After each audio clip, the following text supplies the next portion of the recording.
দাঁড়ান দাঁড়ান দাঁড়ান, কি করবো রে ভাই বুঝতে পারছি না। এত ভালো ভালো প্রোডাক্ট দেই মানুষকে, এত সুন্দর সুন্দর রিভিউ, তারপরেও মানুষ বোঝে না যে প্রোডাক্টগুলো আমি এত কম দামে সেল করতেছি।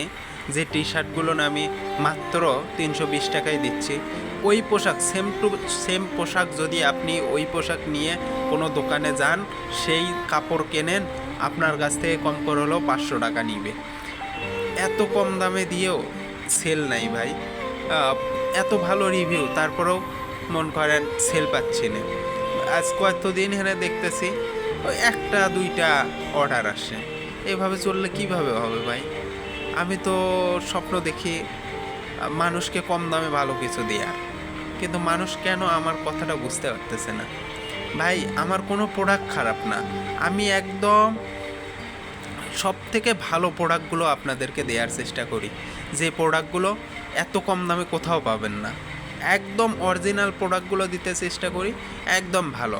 আবার ফির ভিডিও কলে দেখে দেখে চেক করে নিতে পারবেন যে পোশাক আপনার পছন্দ, ভিডিও কলে দেখবেন, দেখে পোশাক চেক করে নেবেন।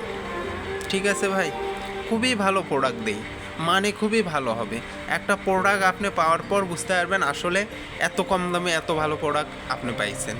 সত্যি কথা বলছি ভাই, প্রোডাক্টগুলো একবার নিয়ে দেখেন, এত ভালো এত সুন্দর প্রোডাক্টগুলো দিব, আপনি কল্পনাও করতে পারবেন না। এত কম দামে এত ভালো প্রোডাক্ট পাবেন যে কল্পনাও করতে পারবেন না।